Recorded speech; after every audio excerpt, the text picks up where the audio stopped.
Gloria al Señor. ¿Cuánto decimos gloria a Dios? Amén. ¿Estamos preparados para poder recibir la palabra del Señor? Amén. Le invito a que disponga su corazón, que no se distraiga, amén, con nada ni con nadie, para que podamos estar atentos y así también poder terminar rápidamente, ya que el frío está fuertecito, ¿verdad? Así que, por favor, hermanos, vamos a rápidamente a pasar a la administración de la palabra del Señor. Así que pongamos toda nuestra atención y también guardamos la reverencia debida a la presencia del Señor. Porque ¿cuántos creen que el Señor está en medio nuestro?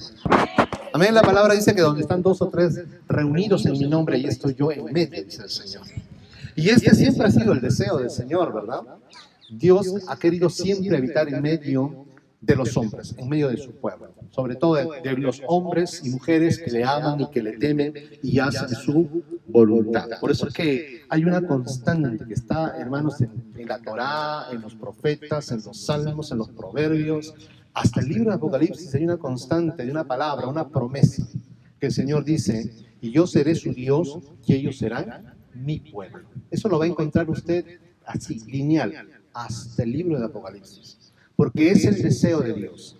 Él quiere ser nuestro Dios y Él quiere que nosotros seamos su pueblo, sus hijos. Amén. Miren, hermanos, en todo lo que está sucediendo alrededor del mundo, con toda esta crisis sanitaria, esta crisis de salud que se está viviendo a nivel mundial, una de las cosas que todos, quizás muchos hemos atravesado, algunos sí, algunos no, algunos en forma más directa, otros en manera más indirecta. Producto de esta pandemia, pues ha sido la partencia o la pérdida de muchos seres queridos, ya sean familiares de primera mano o también quizás también de amigos.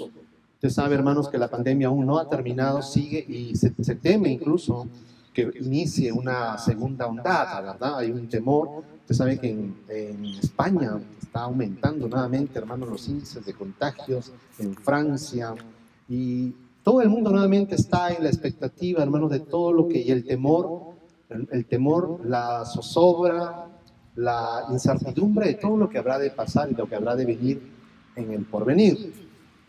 Pero a causa, hermanos, de esta enfermedad, mucha gente está en los hospitales, mucha gente ha partido ya de este mundo, ¿verdad? Algunos a la presencia del Señor, algunos, digo, porque no todos van a la presencia del Señor, lamentablemente.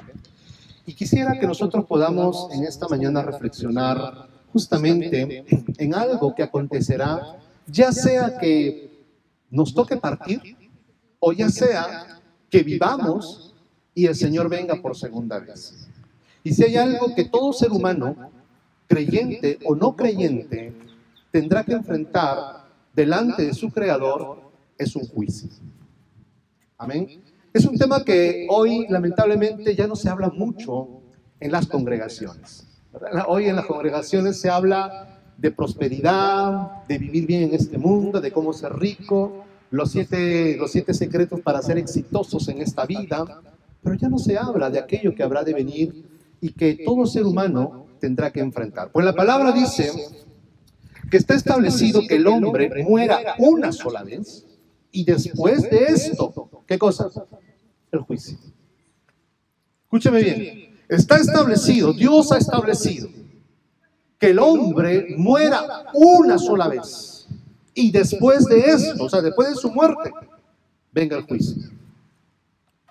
Obviamente el ser humano no va a ser juzgado inmediatamente muera, no, porque el juicio es en la resurrección, porque va a haber una resurrección, como ya hemos hablado en algunas oportunidades, tanto de justos como de injustos. Pero tanto justos como injustos serán juzgados delante del Señor. Como lo dice, lo hemos citado muchas veces, el libro del profeta Daniel, en el capítulo 12, que dice: muchos de los que duermen en el polvo de la tierra serán despertados.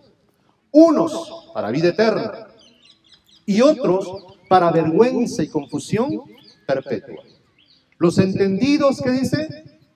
Resplandecerán como la luz del firmamento. Los que enseñaron la justicia a las multitudes, como las estrellas a perpetua eternidad. Pero oiga eso, está establecido que el hombre muera una sola vez y después de esto tenga que enfrentar, hermanos, un juicio, no delante de los hombres, sino delante de su Creador. Independientemente si fue creyente, no fue creyente, si fue católico, evangélico, budista, hermanos, ateo, independientemente si ha sido musulmán, pero todo ser humano tendrá que enfrentar un juicio delante del Dios Todopoderoso. Y tendrá que rendir cuentas de sus hechos. A su nombre, gloria. A su nombre, gloria. De manera que Dios ha establecido, hermano, enfáticamente, de que el hombre muera una sola vez.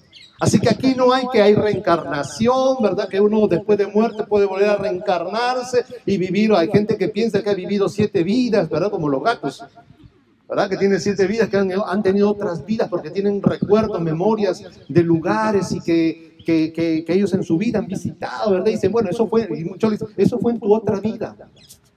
Otros creen que después de morir resucitarán. No resucitarán, sino que volverán a vivir o volverán a esta existencia a manera de cualquier ser viviente. Puede ser una cucaracha, puede ser un gusano, como por ejemplo lo creen los hindúes, por ejemplo. La reencarnación. Ellos creen que después, hermanos, de muertos, ellos vuelven nuevamente a la vida, ¿no? Y toman cuerpos de cualquier animal de la creación. Puede ser, como les dije, un gusano, puede ser una langosta. Por eso que ellos no matan ni siquiera a los insectos, porque creen que es un antepasado de ellos o un amigo de ellos que falleció, pero que ha vuelto a la vida en forma de un animal, o en forma de una paloma, en forma de un avechucho, a saber, ¿verdad? De lo que sea. Pero Dios ha establecido enfáticamente de que el hombre tenga que morir una sola vez y después de esto tenga que enfrentar un juicio. Y ese juicio, hermanos amados, ningún ser humano podrá evitarlo. Ningún ser humano podrá escapar al juicio que tendrá que enfrentar delante de su Creador. Hoy en este mundo presente, los seres humanos, sobre todo los que tienen dinero, los que tienen amistades, por ejemplo, ya sea, por ejemplo, usted ve en nuestro caso, en nuestro país, en Perú, por ejemplo, hay gente que está en las áreas de la política, por ejemplo, y cometen fechorías, cometen crímenes, pero como tienen amistades en la fiscalía, como tienen amigos, parientes que son jueces, hermanos, no son juzgados por sus delitos. Muchos grandes criminales escapan de ser juzgados y de dar cuenta y pagar por sus actos delictivos que cometen durante su vida en este mundo. Pero lo que no saben, aunque si con su dinero pueden escapar al juicio de los hombres, pero lo que ellos no saben que un día todo ser humano tendrá que presentarse delante del Creador. Y ahí rendir cuentas de sus hechos para ser juzgados delante de un tribunal celestial. ¿Cuántos saben que hay un tribunal celestial? ¿Saben eso, que hay un tribunal celestial? Que incluso hoy son los que dictan las sentencias que gobiernan lo que sucede en toda la creación. Está Dios con su tribunal celestial. Un día podríamos hablar del tribunal celestial. Pero en esta mañana yo quisiera compartir con usted, con este orden de ideas, quisiera compartir un tema. Y es que cuando el ser humano sea creyente o no creyente, esto quiere decir un incrédulo, tendrá que enfrentar ese juicio delante de su Creador, ¿ok? Y ese juicio Dios lo va a establecer o lo va a realizar por medio del Mesías. El que va a juzgar a los seres humanos va a ser el Mesías, ¿ok? Porque él mismo le dijo, porque el Padre ha dado todo el juicio al Hijo. O sea que es el Hijo el que va a establecer el juicio universal, como se conoce el juicio universal, tanto para justos como para injustos. Dios, por medio del Mesías, de su Hijo, va a juzgar a toda la humanidad. Amén. Ya sean los que se levanten en la primera resurrección, como los que se levanten en la segunda resurrección. Pero todos serán juzgados en el tribunal del Mesías. Ahora, Dios por medio del Mesías, porque el juicio es de Dios, por medio del Mesías, porque Dios ha hecho todo y hace todo por medio de su Hijo. Amén, a su nombre, gloria. ¿Cuántos dicen gloria a Dios? Y estuve pensando, hermanos, en esto, estuve meditando y me vino al corazón, a la mente, dos preguntas, no directas, no exactamente de esa manera, pero son dos preguntas que estarán basadas, o sea, el juicio de Dios por medio del Mesías estará basada en dos preguntas. Todo el juicio de Dios estará basada en dos preguntas que Dios hizo al hombre en el principio. Porque si hay algo que yo siempre le he manifestado y le he enseñado a usted, es que ¿cómo será el final? Como fue el principio. ¿Se acuerdan que siempre le he enseñado eso? ¿Cómo será el final? Como sucedió en el principio. Por eso que el Señor, por medio del profeta, dice: yo soy el que anuncio las cosas que habrán de venir desde el principio, desde Bereshit. Bereshit es Génesis, lo que se traduce como Génesis, pero significa principio, comienzo. El libro de Génesis, que en hebreo es Bereshit, que se traduce como principio, comienzo. Génesis viene del griego, de la génesis, de generación. Pero en el hebreo es principio, Bereshit. ¿Ok? Yo anuncio lo por venir, o sea, lo que va a venir, lo anuncio desde Bereshit, desde el principio. Por eso, para que usted entienda el libro de Apocalipsis, tiene que entender el libro de Génesis.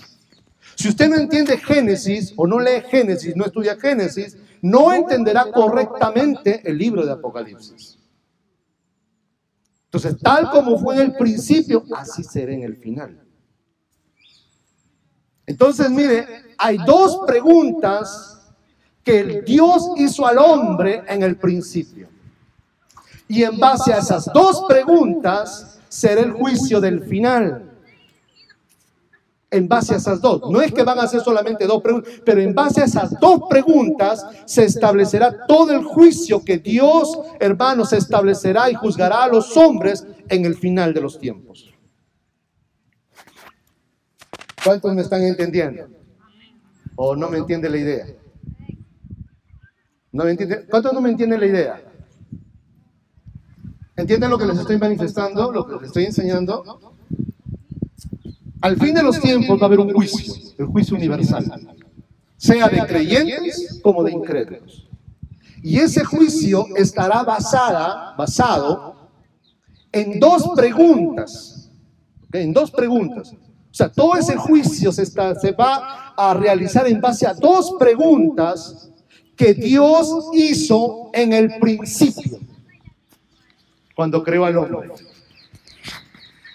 El juicio del final se establecerá y se realizará y estará basado en dos preguntas que Dios hizo al hombre en el principio, tanto para incrédulos como para creyentes.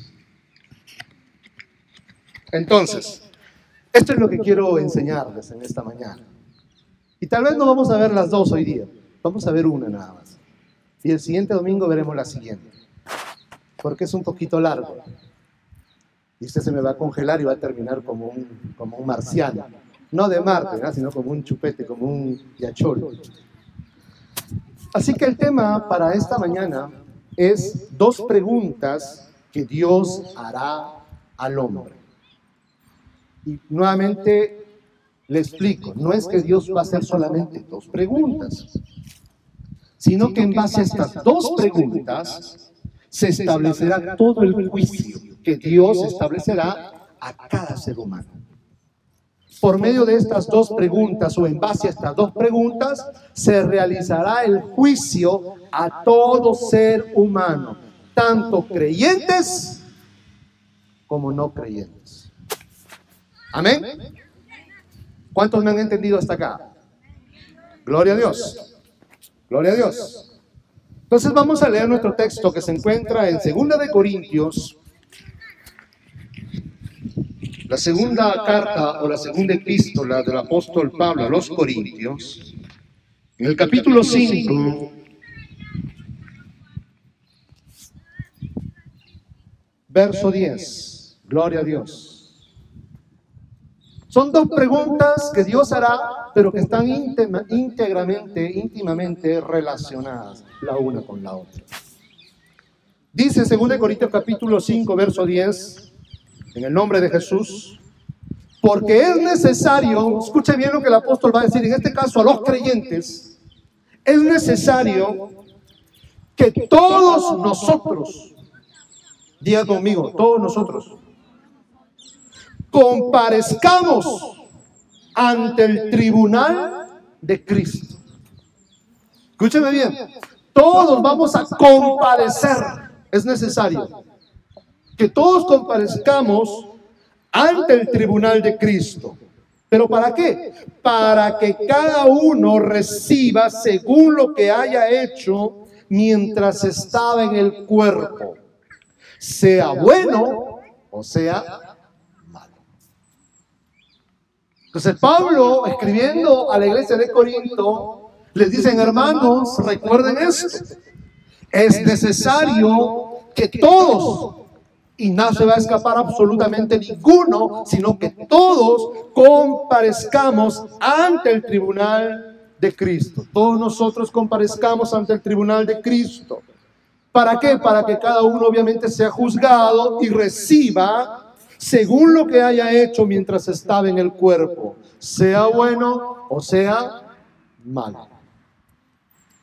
Entonces aquí Pablo deja establecido enfáticamente de que aún los creyentes vamos a tener que comparecer, o sea, vamos a tener que presentarnos ante el tribunal del Mesías. Vamos a presentarnos delante del trono de nuestro Señor, amado hermano, para poder dar cuentas delante de Él de lo que hicimos mientras estuvimos en el cuerpo, o sea, mientras estuvimos en vida, sea bueno o sea malo, y cada uno recibirá su recompensa según lo que hizo. A su nombre, gloria. Aleluya. ¿Cuántos dicen gloria a Dios? Pero le decía que el juicio estará basada en dos preguntas que Dios hará, ¿ok? Pero que hizo en el principio. O sea, el juicio del final estará basado en dos preguntas, no directamente, o sea, no dirá esta pregunta exactamente, pero estará basada en esas dos preguntas que Dios hizo al hombre en el principio. Y vamos a ver la primera pregunta para poder entender cómo se basará el juicio del final de los tiempos, el juicio universal, tanto para creyentes como para incrédulos. Vamos a ver entonces la primera pregunta que Dios hizo al hombre en el principio, en Bereshit, en Génesis. Y abra su Biblia en Génesis capítulo 3, verso 8 al 10. Usted se va a dar cuenta que es una continuación de todo lo que hemos estado hablando con anterioridad. Dice: y oyeron la voz de Jehová Dios que se paseaba en el huerto al aire del día. Y el hombre y su mujer se escondieron de la presencia de Jehová Dios entre los árboles del huerto. Mas Jehová Dios llamó al hombre y le dijo, aquí viene la primera pregunta: ¿dónde estás tú? Escucha la primera pregunta que Dios le hace al hombre: ¿dónde estás tú? ¿Dónde estás tú? ¿Y por qué le pregunta dónde estás tú? ¿Acaso Dios no sabía dónde estaba Adán con su mujer? ¿Acaso Dios no lo ve todo? ¿Acaso Dios no lo sabe todo? ¿Por qué la pregunta si Dios es el creador y el hombre no puede esconderse de su creador? Pero ¿por qué el creador le pregunta al hombre que ha creado, le pregunta, ¿dónde estás tú? ¿Dónde estás tú? Pregúntale al que tienes al lado, hermana, hermano, ¿dónde estás tú? ¿A quién le cayó la noche? ¿Dónde estás tú? La respuesta del hombre fue la siguiente: y él respondió: oí tu voz en el huerto y tuve miedo, porque estaba desnudo y me escondí. Ese hombre que Dios había creado a su imagen y semejanza, la cual tenía íntima comunión con su Creador. Dios había creado al hombre para que el hombre tuviera, hermano, era la corona de la creación, para que el hombre era el único ser en la tierra, que podía tener comunión con su Creador, que podía hablar directamente con su Creador. Yo no sé cómo habrá sido, hermano, la situación del huerto, pero muchos entienden y comprenden que en el huerto había, hermanos, el cielo estaba completamente abierto, de manera de que Adán podía contemplar a los seres superiores, a los seres celestiales que bajaban y subían desde la presencia del trono del Eterno a la tierra. O sea que había una comunicación directa entre el cielo y la tierra. Lo podemos ver en esta manera como la palabra nos dice que Dios, hermano, se paseaba en el huerto. Claro, no es que era un ser humano, un hombre que estaba caminando, sino que es una manera para que nosotros comprendamos que la presencia del Eterno descendía al huerto para tener comunión con su creación, en este caso con el hombre al cual había creado. Y cuando el hombre, hermanos, oye la voz de Dios, la palabra de Dios, que se paseaba en el huerto, dice, a la brisa del día o al aire del día, el hombre y su mujer se escondieron. Ellos que en un principio tenían plena comunión con su Dios, con su Creador, ellos que podían verlo directamente a su Creador, podían contemplarlo y se deleitaban oyendo su voz. Mas ahora, hermanos, que hoy que vuelven a oír la voz de su Señor, de su Dios, de su Creador, ellos sienten temor y se esconden. Y dice la palabra, y usted lo ve aquí con detenimiento, dice, y el hombre y su mujer se escondieron de la presencia. Eso es lo que descendió al huerto, la presencia de Dios. Se escondieron de la presencia de Dios entre los árboles. ¿Y por qué se escondieron? ¿Por qué se escondieron? Usted ya sabe la historia, ¿verdad? Dios había dado un mandamiento al hombre. De todos los árboles del huerto podrás comer, de todos los frutos del huerto podrás comer, pero del fruto del árbol de la ciencia, del bien y del mal, o sea, del conocimiento del bien y del mal, que está en medio del huerto, no comerás. Porque el día que de él comieras, ciertamente, ¿qué le dice? Morirás. O como dice en el hebreo original, muriendo, morirás.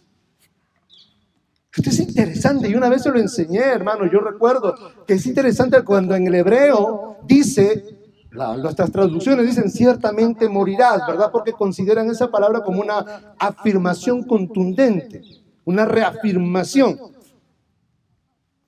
Pero es interesante cuando en el hebreo dice que el día que de él comieras, muriendo morirás. No dice ciertamente morirás, sino dice muriendo morirás. Y de aquí nosotros podemos entender, hermanos, en una manera más clara tal vez, que cuando Adán y Eva comieron del fruto de la ciencia del bien y del mal, porque el día, usted lee su versión y dice, el día que de él comieres, ciertamente ese día morirás. Pero Adán y su mujer murieron ese día.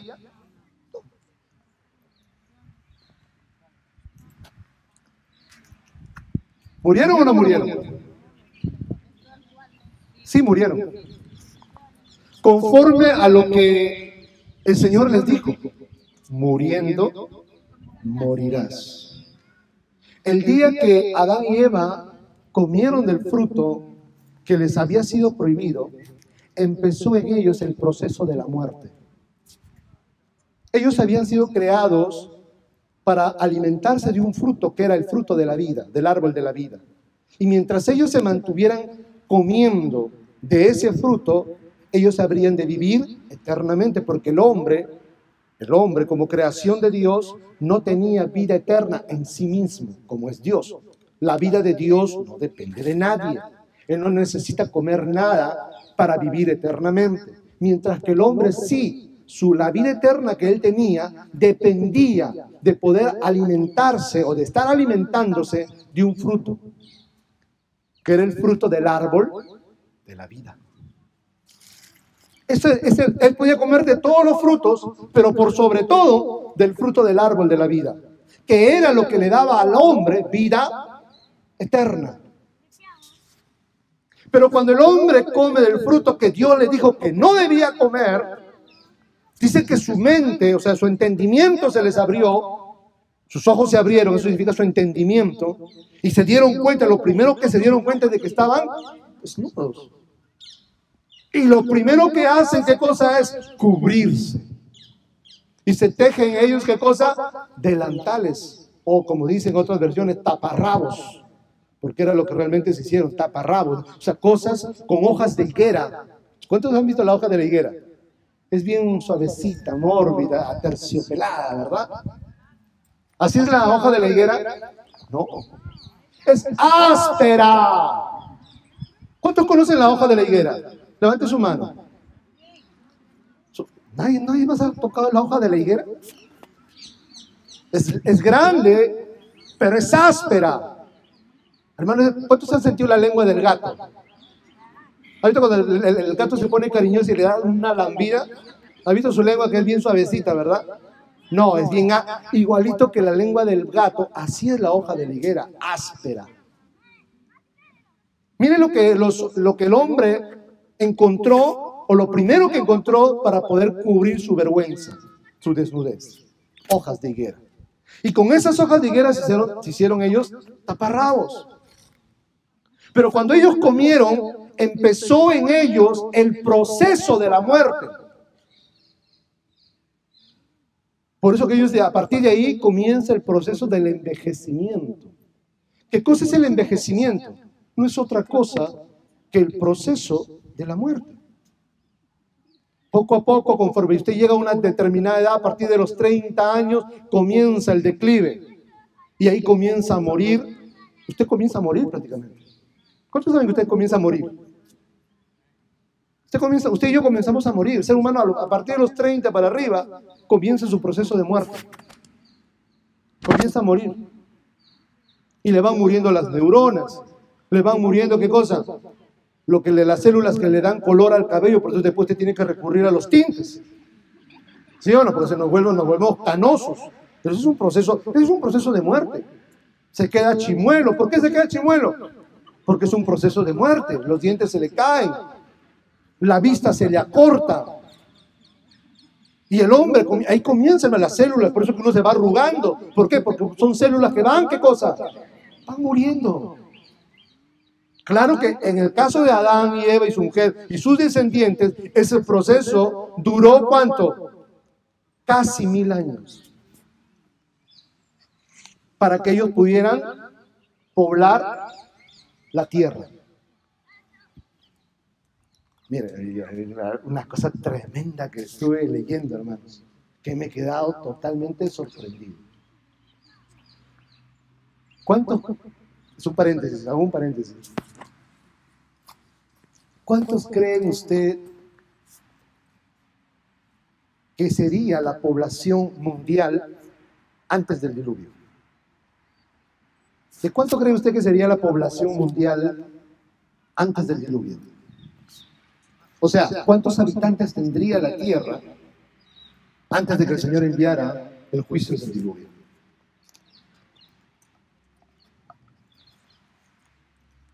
¿Cuántos creen ustedes? Un par de millones. Usted cuando ha leído el Génesis y ha leído el diluvio, que Dios castigó a la tierra con diluvio inundio, ¿cuántas personas creen más o menos en su mente así que habrían en la tierra, habitándola?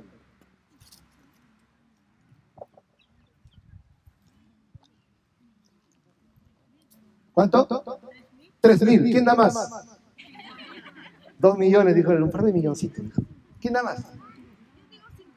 5.000 personas. ¿Eh? Miren, hermanos, han hecho un cálculo en cuanto a los años que vivían los hombres, que llegaban, hasta ese tiempo llegaban casi a 1000 años, casi a 1000. El que vivió más fue ¿quién? Matusalén. ¿Cuánto? 970 y cuánto? 73.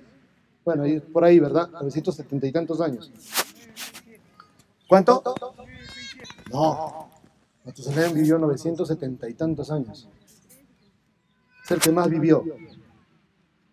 Pero considerando los años que vivían los hombres, mire, hermanos, haciendo un aproximado de que se comenzaban a reproducir a partir de los 40 años, más o menos, ¿eh? Y que diríamos, cada 10 años podían tener 2 hijos. Haciendo un cálculo nada más de cada 10 años, tener 2 hijos, cada 10 años, ¿eh? Que lo dudo mucho, porque la orden y el mandamiento fue, sean fructíferos y multiplicados. O sea, hermanos, ese será más fructífero que los conejos.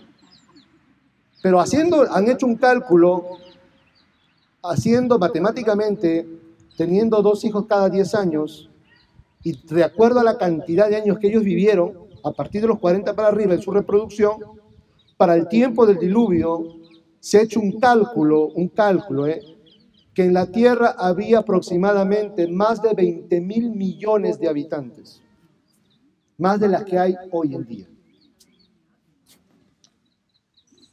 Imaginen ustedes, yo me quedé con la boca abierta. ¡Wow! ¿Cuántos somos ahora? ¿Quién sabe? ¿Cuántos millones de gente somos ahora? Dice que había más de 20.000 millones de habitantes. Bueno, casi como ahora, tal vez, ¿verdad? Pero imagínense cuántos somos ahora. Prácticamente casi la misma cantidad de habitantes que hay ahora hubo en los tiempos del diluvio. 7.000 millones. Mire, ya había 20.000 millones. Han hecho el cálculo. Imagínese usted. Imagínense cuánta gente había, hermanos, en el planeta Tierra en esos tiempos. Pero volvamos a nuestro tema. Los hombres, ahí comenzaron el proceso de muerte, de envejecimiento. ¿Ok? Por eso que le dicen, muriendo, morirás. ¿Cuándo se termina ese proceso de muerte? Si es de forma natural, cuando el hombre cierra los ojos, entrega el espíritu de vida y se convierte en polvo. Porque polvo eres y al polvo volverás. O al menos que su vida sea cortada antes de tiempo, ya sea por una enfermedad o por un asesinato o por un accidente. Pero el proceso de muerte comienza en el hombre ya a partir de los 30 años. Recuerde que Adán fue creado no niño, sino adulto. Se crea a una edad física aproximadamente de 30 años. Por eso que el día que él comió, ahí comenzó su proceso de muerte.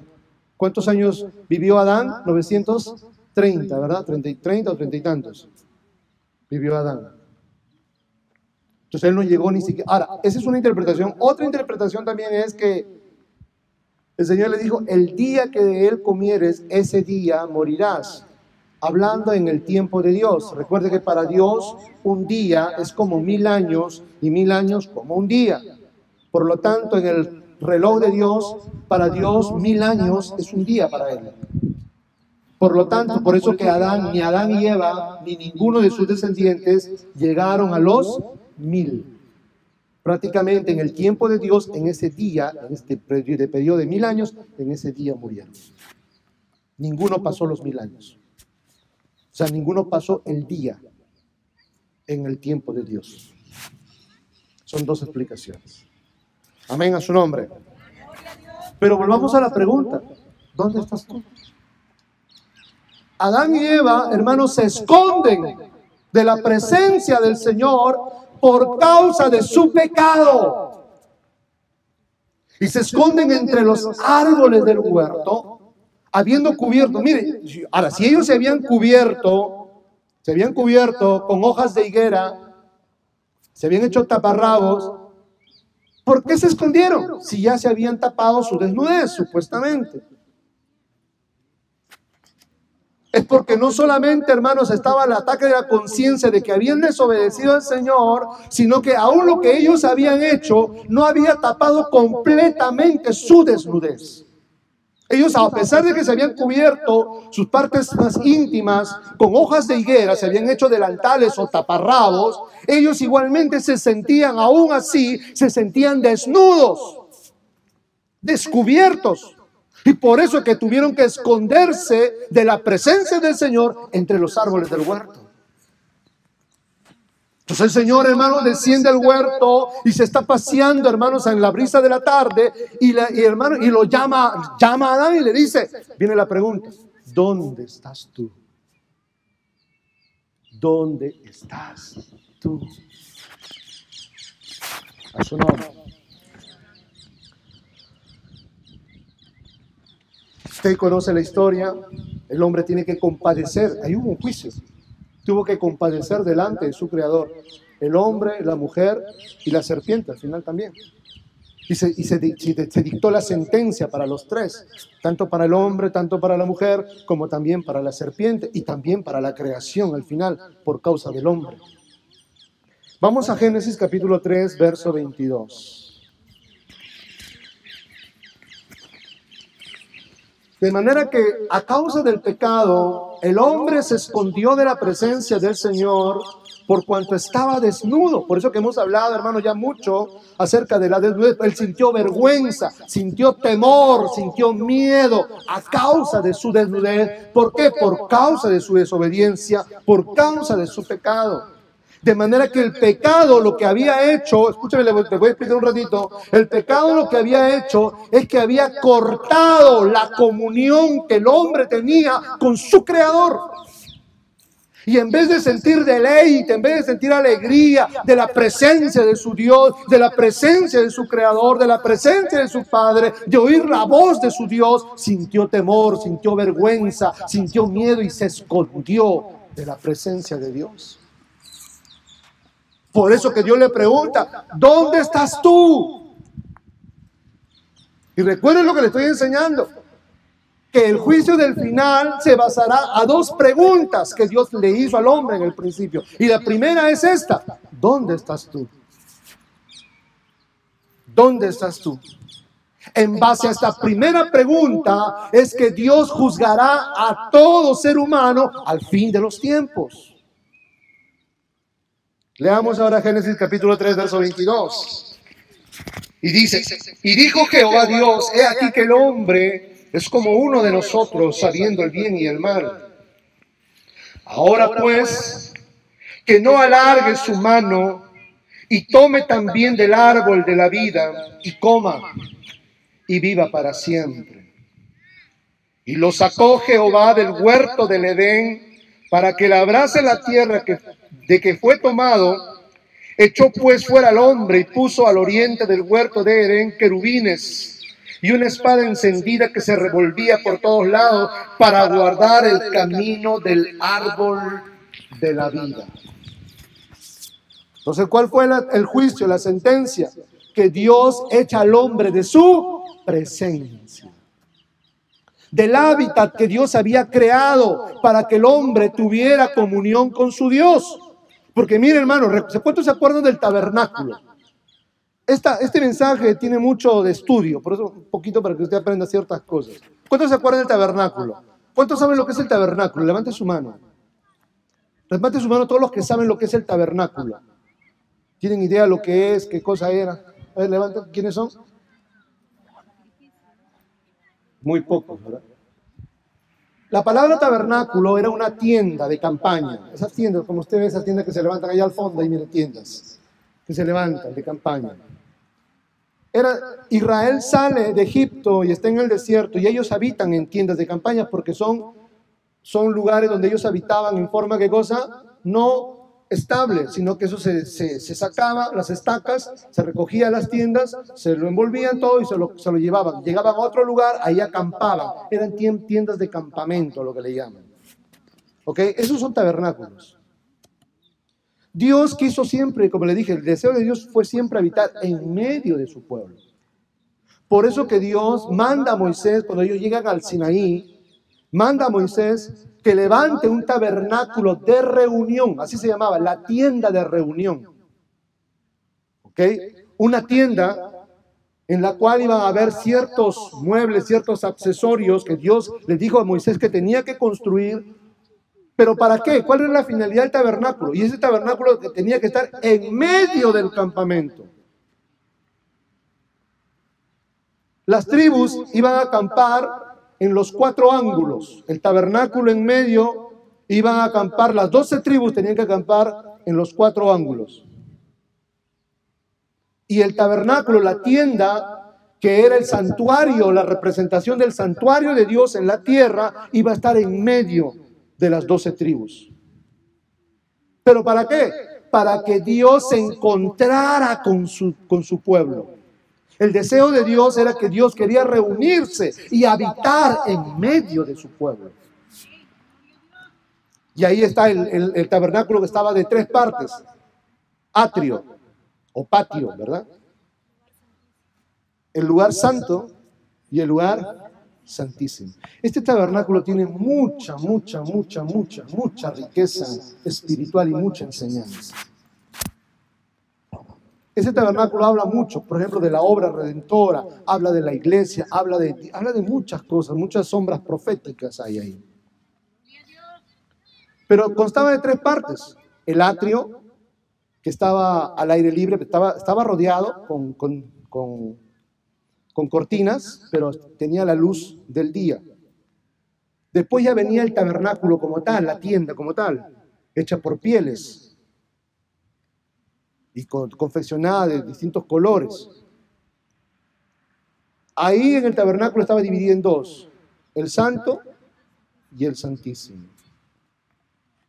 En el atrio, ¿qué cosa había? En el patio, ¿qué había? Estaba la puerta del ingreso. Después estaba, ¿qué cosa? Cuando se ingresaba, lo primero que se encontraban, ¿qué cosa era? El altar del sacrificio, de bronce. Después seguían y se encontraba la fuente de bronce o el lavacro, hecho con los espejos de las mujeres israelitas, que ahí se lavaban los sacerdotes después de ofrecer los sacrificios, para poder entrar al lugar santo. Ya en el lugar santo, que era el tabernáculo como tal, ya no había la luz natural del sol o la luna. Estaba, ¿qué cosa? La luz de la menorá o del candelabro con sus 6 brazos. No es el candelabro de 7 brazos, es un candelabro con 6 brazos, 3 a un lado, 3 al otro lado. Muchos dicen el candelabro de los 7 brazos. No, no es candelabro de 7 brazos, es un candelabro con 6 brazos. En total hacen 7, pero es un candelabro, o sea, es uno, una rama, y con 3 a la derecha y 3 a la izquierda. ¿Ok? Eso se alumbraba con óleo. Los sacerdotes entraban y todos los días echaban óleo para que siempre el lugar santo estuviera iluminado. Después estaba, ¿qué cosa? La mesa de los panes de la presencia. 12 panes, sin leudar se ponían. Sí, se cambiaban cada día delante de la presencia de Dios. Y esos panes lo comían solamente los sacerdotes. Después de eso, ¿qué más había? Delante de la cortina que separaba el santo del santísimo, había un otro altar. Todos esos eran de oro. La mesa era de oro, el candelabro era de oro, y el altar del incienso era de oro. Mientras que en el atrio era de bronce, en el lugar santo era de oro. Y ahí habían cortinas que separaban el santo del santísimo con bordados de querubines. ¿Okay? Era de color azul y con bordados de querubines. El sumo sacerdote una vez al año, en el día de la expiación o la fiesta de Yom Kippur, entraba al lugar santísimo. Y en el lugar santísimo, ¿qué había? ¿Qué había? El arca del pacto o el arca de la alianza, que era una urna, una caja de oro pequeña, todo construida en oro, con el fondo era de madera de acacia, bañada en oro completamente, con 2 querubines con alas desplegadas que se tocaban unos a los otros, mirando a la tapa de esa cajita que se llamaba el propiciatorio o el asiento de la misericordia. Y dentro de esta cajita que representaba el trono del Eterno, que dice era el trono del Eterno, la representación del trono del Eterno, ¿ok? Estaba las tablas de la ley, los 10 mandamientos, el maná, en una vasija estaba el maná, que estando en esa cajita no se malograba. Interesante, ¿verdad? No se porque el maná duraba un día. El pan de cada día, pues hoy, el maná duraba un día. El que recogía más y lo guardaba para el siguiente día, ¿qué le pasaba? Le salía gusanos. Se malograba. La porción tenía que recogerse diariamente. Solamente el día viernes se recogía doble para el Shabbat. Porque el Shabbat Dios nos mandaba, tenían que guardar del viernes para ahí Dios mandaba abundantemente y ahí sí tenían que recoger doble. Pero ese maná estaba ahí dentro del arca de la alianza. ¿Qué más había? La vara de Aarón que reverdeció. La vara que tenía Aarón, hermano de Moisés. Ahora mire, ¿por qué le explico esto? Porque Dios creó a la tierra de la misma manera que el tabernáculo. El planeta como el atrio. ¿Okay? Como el atrio del tabernáculo. Todo el planeta Tierra. En ese planeta Tierra, Dios va a establecer un lugar especial. Un lugar que es Edén. Edén no es el huerto, por si acaso. Edén es una región. ¿Okay? Edén, que va a ser de todo, es como decir, de todo el mundo, hasta todo el planeta, Dios va a escoger Italia. El mundo, el atrio, Italia, que sería como Edén, sería el lugar santo, un lugar especial. Y en Edén, Dios va a plantar un huerto. Y en ese huerto desciende la presencia de Dios. Lugar santísimo. ¿Me entiende? Planeta, atrio, Edén, lugar santo, el huerto en el Edén, lugar santísimo.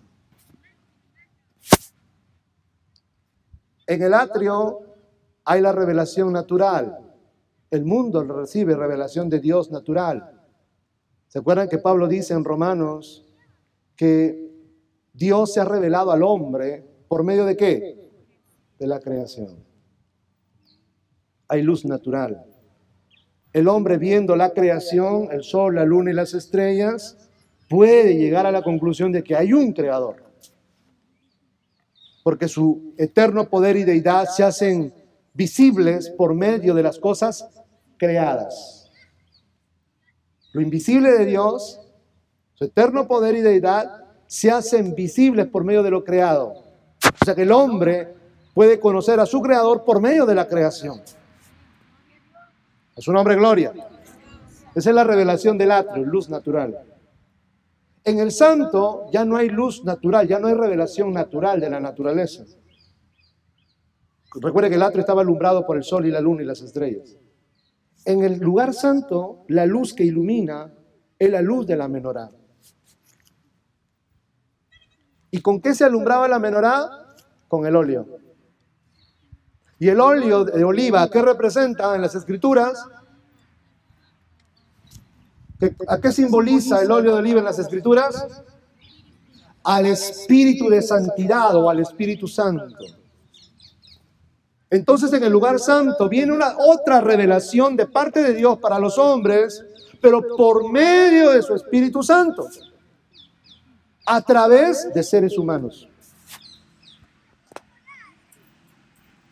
Seres humanos ungidos por el Espíritu de Dios que van a traer esa luz, esa revelación a los hombres. Por ejemplo, usted y yo creímos porque alguien nos predicó.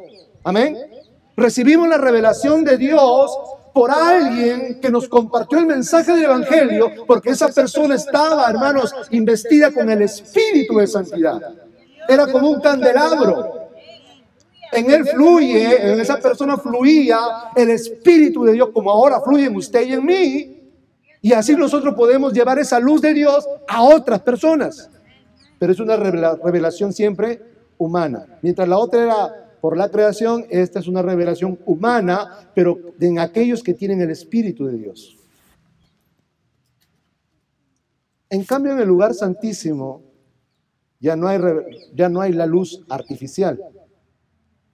sino que ahí era alumbrado por la misma gloria de Dios, la Shekinah, la Kabod de Dios. O sea que cuando el sumo sacerdote entraba al lugar santísimo, la luz que ahí iluminaba era la luz del Creador. Eso es lo que Dios le dijo, o lo que Jesús le dice a Pedro. ¿Quién dice la gente que soy yo? ¿Se acuerdan? Preguntó. Entonces ahí venía la revelación humana, ¿verdad? Bueno, unos dicen que tú eres Juan el Bautista, que resucitó, otros dicen que tú eres Jeremías, otros dicen que tú eres el profeta y así. ¿Y vosotros quién decís que soy yo? Entonces Pedro, ¿qué dice? Nosotros conocemos y sabemos que tú eres el Mesías, el Hijo del Dios viviente, bienaventurado eres Pedro, porque esto no te lo reveló carne y sangre, o sea, ningún ser humano, sino que mi Padre que está en... Ese es el lugar santísimo. Una revelación directa de parte de Dios. Aleluya, hermano. Démosle palmas al Señor. Entonces, hay tres tipos de revelaciones. Mira de dónde me estoy yendo. Hay tres tipos de revelaciones. Natural, atrio, humana, pero ungidos por el Espíritu. O sea, que alguien ungido por el Espíritu le manifieste a usted la palabra y usted cree, ¿verdad? Ese mensaje, como lo hemos creído mucho. O a alguien se le apareció un ángel o le habló Dios directamente. Muy pocos, ¿verdad? Pero lo nuestro fue una revelación por medio de otra persona, ungida por el Espíritu, la luz del candelabro. Pero hay revelaciones de parte de Dios cuando Dios le habla al hombre directamente. Ya sea por un sueño, porque Dios se le manifieste, así como sucedió con Pablo. Por eso que Pablo él dice, mire el evangelio que yo traigo, hermano, no me lo reveló carne ni sangre. A él no le predicó Juan, no le predicó Pedro, ni Jacobo, ni Mateo. No, a Pablo se le apareció el Señor mismo. ¿Y cómo se le apareció? La luz, ¿se acuerdan? En el camino. Esa es revelación divina directa. Ay, gloria a Dios. Otro día hablamos de esa cosita, ¿verdad? ¿Qué hora es? ¿Quién tiene hora? Ya nos pasamos de la hora, me parece. Bueno. Entonces, mire, el hombre fue echado del huerto. De ese lugar de comunión. ¿El huerto qué cosa era el lugar? Santísimo.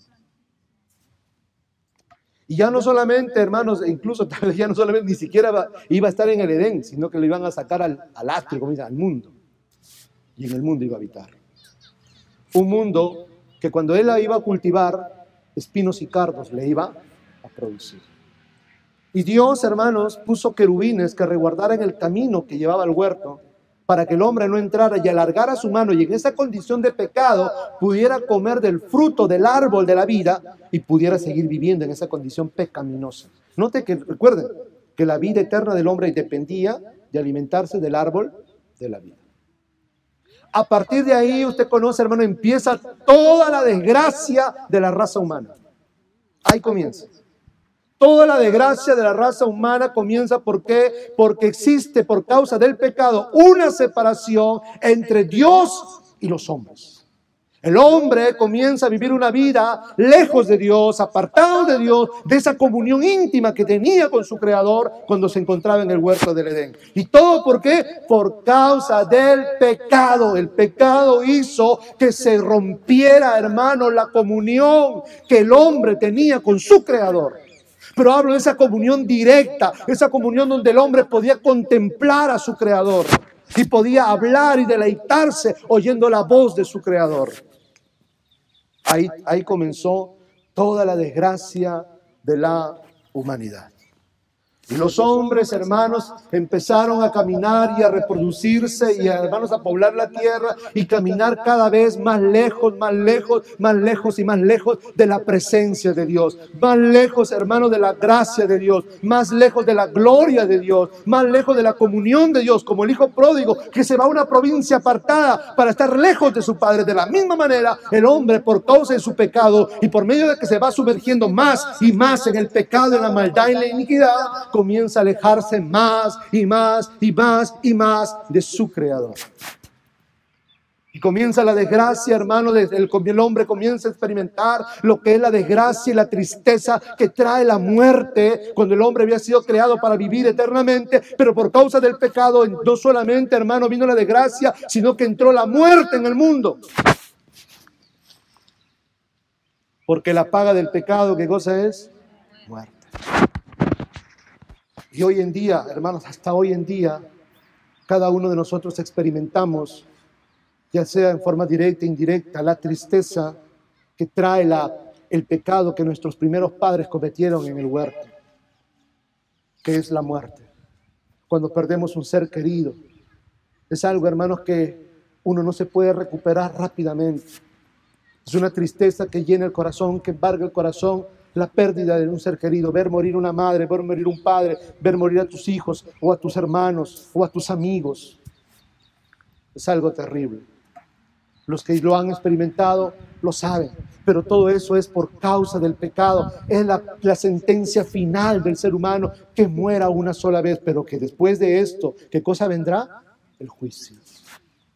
Y los hombres, hermanos, se alejaron de Dios y comenzaron a vivir una vida alejada de Dios, sumergidos en toda clase de pecados y abominaciones, en idolatrías, en hechicerías, como nos relata el apóstol Pablo en su epístola a los romanos, cuando nos habla cuál es la condición del hombre apartado de Dios. Sumergidos, hermanos, dice, están atestados. Cuando dice que está atestado, significa que están llenos de toda maldad. Ya no les cabe más. Atestados de toda malicia, envidia, fornicación, adulterio, lascivia, hermanos, odiando y siendo odiados, dice, hermanos, sin misericordia, desobedientes a los padres, ladrones, hay de todo. De toda clase, hermanos, de declinación, hermanos, que se ha apoderado de la vida del ser humano, que nos ha llevado a un estado de bajeza, nos ha llevado, hermanos, a una condición paupérrima en la que cada uno de nosotros vivimos, no solamente en el sentido espiritual, mas también aún en el sentido moral. Y hemos perdido el respeto por la vida, hemos perdido el respeto por las cosas buenas, por las cosas santas, hemos perdido, hermanos, toda conciencia de lo que es bueno, hemos perdido todos los valores que nosotros podríamos tener como seres humanos y nos hemos concentrado cada vez más al mal, y los hombres van de mal en peor, de mal en peor.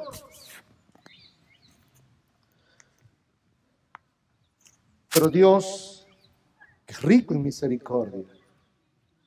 No deja al hombre en esa condición.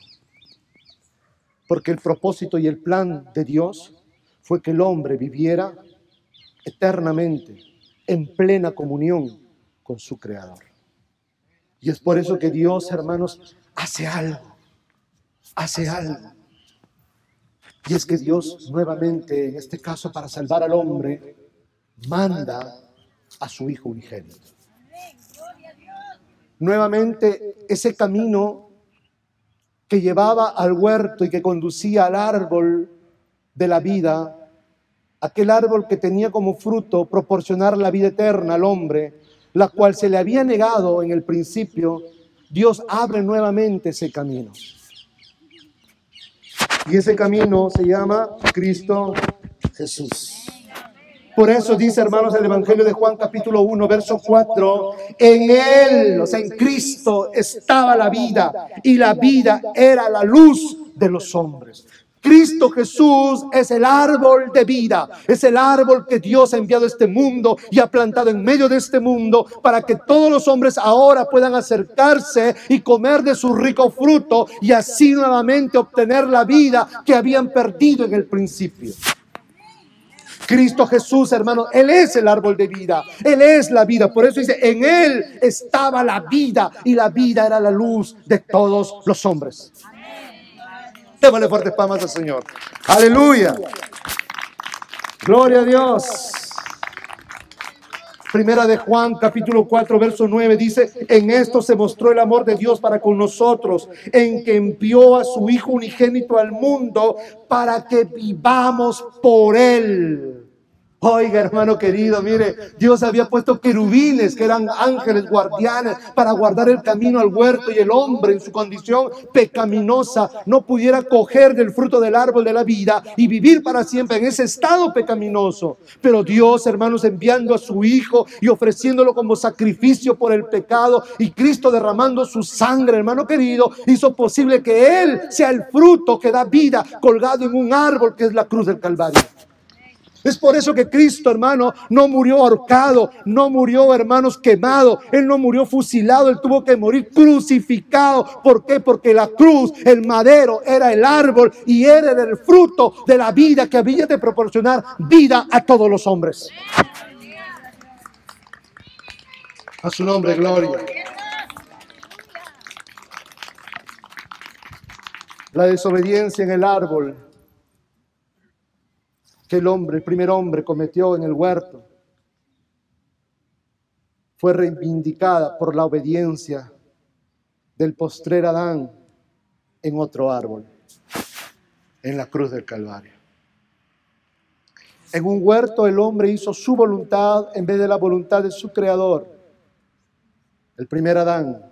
El segundo Adán, que es Cristo, sometió su voluntad en otro huerto, en el huerto del Getsemaní, cuando le dijo: Padre, si te es posible, pasa de mí esta copa, pero que no se haga mi voluntad, sino la tuya. ¿Se da cuenta? En un huerto. El primer hombre desobedeció, hizo su voluntad en un huerto. El postrer Adán, así lo llama Pablo a Cristo, el postrer Adán, no hace su voluntad, sino que somete su voluntad a la voluntad de su Padre en otro huerto, Getsemaní. De manera que Cristo se convierte para la humanidad el árbol, el fruto que producía, ¿qué cosa? Vida. Para todo aquel que cree. Y Él, no solamente Él es el árbol, Él es el camino. Él es la verdad. Él es la vida. Él es todo. Él es la puerta. Él es el pastor. Él es la palabra. Él es la luz. Él es el alfa. Él es la omega. Él es todo. En todo, para todos. Démosle gloria al Señor, hermanos. Aleluya.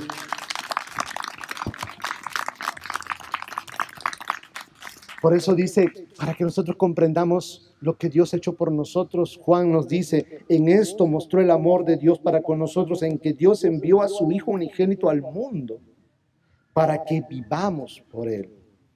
Efesios capítulo 2, verso 4 al 5 dice: pero Dios, que es rico en misericordia por su gran amor con que nos amó, aún estando nosotros muertos en pecados, esa era nuestra condición, muertos de toda la humanidad, nos dio vida juntamente con Cristo. Por gracia sois salvos. Escuche, miren. Pero Dios, que es rico, rico, rico, rico en misericordia, por el gran amor con que nos ha amado, aún estando nosotros muertos en nuestros pecados, nos dio vida juntamente con Cristo Jesús. Ahora, hermano, usted y yo estamos en Cristo. Ya no estamos alejados de Dios, ya no estamos apartados de Dios, ya no estamos escondidos por causa del pecado, porque Dios, por medio de Cristo, quitó el pecado de tu vida y de mi vida, lo anuló clavándola en la cruz del Calvario. Esa deuda que teníamos, hermano, con Dios, que nos era contraria, dice el apóstol Pablo, dice que Dios, esa deuda que nos condenaba, esa deuda, hermano, Dios la clavó en la cruz del Calvario. ¿Por qué? Porque Cristo llevó nuestros pecados, nuestras iniquidades, nuestras rebeliones, nuestras maldades, y por medio de Él Dios nos dio vida y vida en abundancia. ¡Gloria a Dios! ¡Aleluya! Ahora, todo aquel que está en Cristo, diga conmigo, en Cristo, nueva criatura es. Las cosas viejas pasaron, todas son hechas nuevas. Ahora tú y yo en Cristo hemos sido perdonados. Ahora tú y yo en Cristo tenemos la gracia de Dios. Ahora tú y yo en Cristo tenemos las bendiciones de Dios. Ahora tú y yo en Cristo tenemos comunión con Dios. Ahora tú y yo en Cristo, de Cristo estamos revestidos. Por eso no tenemos nada de qué avergonzarnos, porque aún estamos revestidos de Cristo mismo. Aleluya, aleluya, aleluya. Por eso, hermano, les decía que la pregunta que le hizo Dios en el inicio al hombre: ¿dónde estás tú? Cuando Dios le hizo esa pregunta al hombre, el hombre estaba ya lejos de Dios por causa de su pecado. El hombre estaba escondido de la presencia de Dios por temor a Dios a causa de su pecado, de su desobediencia y de su desnudez. Pero ahora nosotros en Cristo, hermano, estamos revestidos, tenemos el amor de Dios, tenemos la gracia de Dios, tenemos la salvación de Dios, tenemos la vida de Dios. Y cuando en aquel día se nos pregunte: ¿dónde estás tú?, nosotros diremos: estoy en Cristo Jesús. ¡Aleluya! ¡Démosle palmas! ¡Démosle palmas! ¡Gloria a Dios! ¡Gloria a Dios! Pero muchos dirán y no podrán responder esa pregunta: ¿dónde estás tú? Usted y yo estaremos en Cristo Jesús y no tendremos nada de qué avergonzarnos, nada de qué temer. Pero habrá muchos que se esconderán de la presencia de Dios por cuanto no están en Cristo. Le decía yo que el juicio se basará en dos preguntas. Y la primera es: ¿dónde estás tú? ¿Estás escondido lejos de la presencia de Dios? Pregúntale al que tienes al hermano: ¿dónde estás tú? ¿Estás escondido lejos de la presencia de Dios? Porque si estás sin Cristo, estás muerto en tus delitos y pecados. Pero si estás en Cristo, no tienes nada de qué temer, no tienes nada de qué avergonzarse, ni siquiera tienes que temer a la muerte, porque la muerte ha sido vencida, el pecado ha sido vencido, el diablo ha sido vencido. ¿Dónde está, oh muerte, tu aguijón? ¿Y dónde, oh sepulcro, tu victoria? Sorbida es la muerte en victoria. ¿Dónde estás tú? Hermano, pregúntale al que tienes a los hermanos, dile: ¿dónde estás tú? Porque esa pregunta te la van a hacer en aquel día. ¿Dónde estás tú? ¿Estás alimentándote del árbol de la vida, que es Cristo? ¿O estás lejos, tratando de cubrir tu pecado, tu vergüenza, con tu propia justicia? Hojas de higuera. Las hojas de higuera representan tus propias obras que el hombre muchas veces hace para calmar su conciencia. ¿Por qué creen que muchas veces los famosos, los ricos, hacen donaciones y hacen un montón de cosas, caridades, para ayudar a la gente? Porque muchos de ellos son pedófilos, muchos de ellos, hermanos, son lesbianas, son homosexuales. Pero lo hacen para calmar su conciencia, porque creen que con sus obras buenas van a ganarse el reino de Dios. No.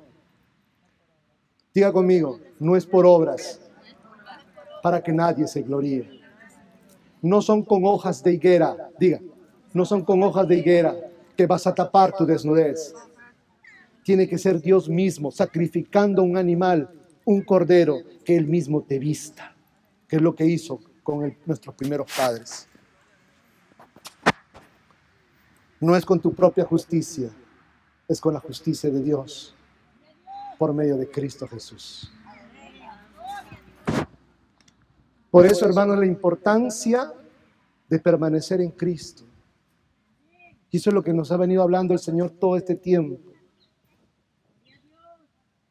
Qué lindo, mire, para que usted vea que el tema de hoy era el tema que Dios había escogido para usted y para mí. Y vamos a leer, aquí está, el texto que nuestra hermana Ada leyó. Juan capítulo 15, verso 4 al 6, dice: permaneced en mí. Permaneced en mí. Si tú ya eres creyente, si tú ya has sido lavado por la sangre de Cristo, ahora lo único que te toca hacer es permanecer en Cristo. Permaneced en mí y yo en vosotros. Como el pámpano significa las ramas, así como las ramas o el pámpano no puede llevar fruto por sí mismo si no permanece en la vid, así tampoco vosotros si no permanecéis en mí. Yo soy la vid, vosotros sois las ramas, los pámpanos. El que permanece en mí y yo en él, este lleva mucho fruto, porque separados de mí nada podéis hacer. El que en mí no permanece será echado fuera como pámpano y se secará, y lo recogen y los echan en el fuego y arden. En aquel día nos preguntarán, ¿dónde estás tú? ¿Estás unido como pámpano, como rama en Cristo, que es la vid verdadera, que es el fruto del árbol de vida? ¿O estás lejos de Cristo? También el texto que hemos leído tanto y hemos repetido hasta la saciedad, primera de Juan, capítulo 2, verso 28, dice: ahora, hijitos, permaneced en Él, para que cuando se manifieste tengamos confianza, para que en su venida no nos alejemos de Él avergonzados. Permaneced en Él. Ahora la pregunta, y con esto vamos a terminar: ¿cómo podemos saber que permanecemos en Él?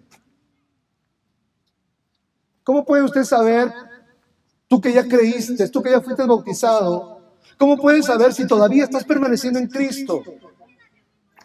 Porque el hecho de estar aquí, hermanos, reunidos, no es garantía de nada. Y esto no nos dice tampoco que usted y yo podamos estar permaneciendo en Cristo. Por eso que el apóstol Pablo siempre, hermanos, decía que nosotros tendríamos, hermanos, que examinarnos a nosotros mismos para ver si todavía estamos en la fe. Hacernos un autojuicio a nosotros mismos, si todavía estamos perseverando en la fe. ¿Cómo podemos saberlo? Es muy fácil. Diga conmigo, es muy fácil. Diga conmigo, es muy fácil saberlo. No tenemos que inventarnos nada. La Escritura nos dice cómo podemos saber si permanecemos en Cristo o no. Primera de Juan, capítulo 3, versos 6 al 9 dice, escuche bien, de esta manera usted y yo vamos a saber si estamos permaneciendo en Cristo o no. Todo aquel que permanece en Él, diga conmigo, que permanece en Él, no peca. Todo aquel que permanece en Él no peca. Todo aquel que peca no le ha visto ni le ha conocido. Hijitos, ¿cuántos hijitos de Dios hay acá?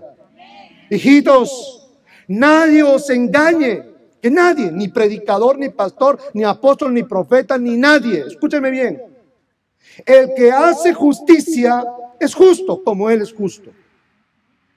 El que practica el pecado es del diablo, porque el diablo peca desde el principio. Para esto apareció el Hijo de Dios, para deshacer las obras del diablo. Todo aquel que es nacido de Dios no practica el pecado, porque la simiente, o sea, la naturaleza misma de Dios, la semilla de Dios, el semen de Dios, permanece en él. Y no puede pecar porque es nacido de Dios. Tiene otra naturaleza. Eso es lo que estamos estudiando cuando estamos estudiando ahora del nuevo pacto, los días jueves. Hay otra naturaleza. Si usted, ahora, pero es que entonces nadie, el creyente no puede pecar, hay que entenderlo correctamente. El creyente en Cristo ya no vive una vida pecaminosa. Y cuando cae en algún pecado, se arrepiente y se aparta, porque no puede vivir en esa condición de pecado, porque tiene ahora otra naturaleza. Antes era un cerdo que se revolcaba en la inmundicia, ahora es una oveja. Ahora es una oveja del Señor. ¿Cuántos han visto a una oveja revolcándose feliz en un fango? ¿Verdad que no? ¿Cuántos han visto a una oveja ahí? Contenta en un fango ahí, que se deleita. No, eso no es su naturaleza. El cerdo sí, porque esa es su naturaleza. Antes éramos cerdos y cerdas, pero ahora Cristo nos cambió, Dios por medio de Cristo nos cambió nuestra naturaleza. Ahora somos ovejas. Y podemos tropezar de repente. Podemos tropezar, podemos caer tal vez, seducidos por tal vez por el diablo, a veces por nuestras concupiscencias. Podemos tropezar, pero el que es creyente, el que es oveja, se levanta inmediatamente y se aparta del mal, porque no puede vivir, porque esa ya no es su naturaleza. Por eso que el hijo pródigo, aunque llegó a la posilga, él se levantó y dijo: ¿qué hago yo aquí? ¿Cuántos jornaleros en la casa de mi padre tienen abundancia? Y yo aquí muriéndome. Esta no es mi naturaleza. Él no había nacido para ser un mendigo, ni mucho menos para pastorear cerdos, ni mucho menos para comer comida de cerdos. Volveré a la casa de mi padre. Ese es el hijo verdadero. Esa es la oveja genuina. Por eso que dice, hijito, pero si alguno ha pecado, abogado tenemos. Y Él es fiel y justo para perdonarnos y limpiarnos de toda maldad. Pero el creyente verdadero que está en Cristo, ya no se deleita en el pecado. Ya no vive una vida de pecado. Ya no puede. Ya no puede. Porque ya no es su naturaleza. Ya no se deleita en el pecado. Y si peca, se duele. Y el Espíritu lo lleva inmediatamente al arrepentimiento. Entonces, ¿cómo puedes saber si estás en Cristo todavía? Si ya no practicas el pecado. Recuerde que es práctica, algo diario. Usted ve los que salen corriendo por aquí, esos salen corriendo casi diario. Eso es una práctica constante. Si usted tiene una vida pecaminosa constante de un pecado y constante, ahí está que le da y usted se deleita y sigue, inmediatamente usted tiene que entender de que usted ya no está en Cristo. Porque el que esté en Cristo ya no practica el pecado. Ama la justicia. Ama el bien.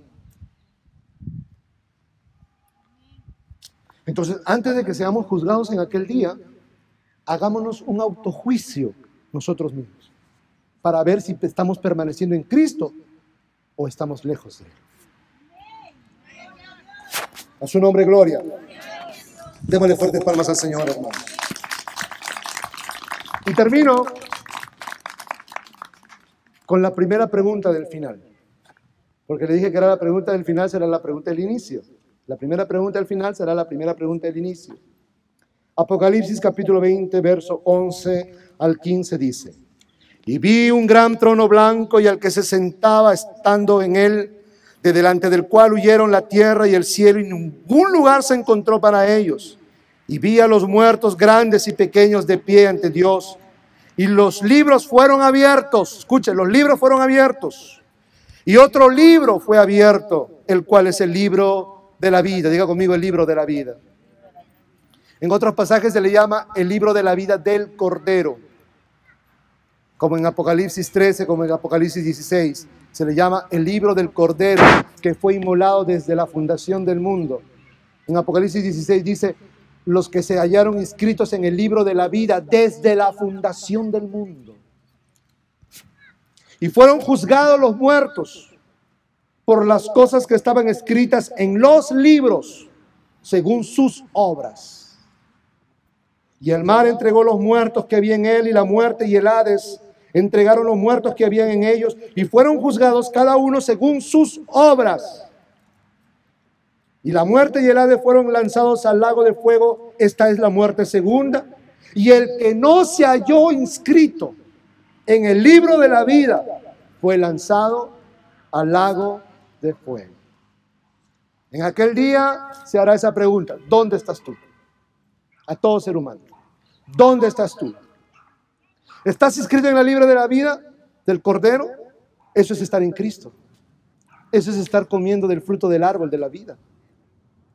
Si te encuentras escrito en en el libro de la vida del Cordero, el juicio contra ti será vida eterna. Vida eterna. La sentencia contra ti será vida eterna. La sentencia contra ti será vida eterna. Pero si no te hayas escrito en el libro de la vida del Cordero, esto es decir, si tú no estás en Cristo, serás lanzado a un lago de fuego que arde con azufre. Ya sea que aquí fuiste incrédulo o creyente. Pero si no estás en Cristo, no estás inscrito en el libro de la vida. Porque Cristo es la vida. Por eso la promesa para los más que vencedores en el libro de Apocalipsis, le leo rapidito y esta es la conclusión, dice, Apocalipsis 2:7, el que tiene oído oiga lo que el Espíritu dice a las iglesias. Al que venciere le daré a comer del árbol de la vida. Mire, aún cuando pasemos a la gloria, si es que pasamos y así Dios lo quiera, que hayamos permanecido todos en Cristo, nuestra vida eterna seguirá dependiendo de algo. Y la recompensa para los más que vencedores será que Jesús mismo le dará, al que venciere, le dará de comer del árbol de la vida, el cual está en medio del paraíso de Dios. ¿Cómo es el final? Como en el inicio. ¿Cómo es el final? Como Bereshit, Génesis. Apocalipsis 3:5, el que venciere será vestido de vestiduras blancas y no borraré su nombre del libro de la vida y confesaré su nombre delante de mi Padre y delante de los ángeles. El que tiene oído, oiga lo que el Espíritu dice a las iglesias. Apocalipsis 2:10, no temas en nada lo que vas a padecer. He aquí el diablo echará a algunos de vosotros en la cárcel para que seáis probados y tendréis tribulación por 10 días. Sé fiel hasta la muerte y yo te daré la corona de la vida.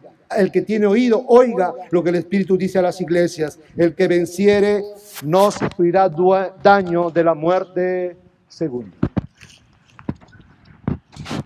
Que el Señor añada bendición a su palabra y bendiga cada una de nuestras vidas.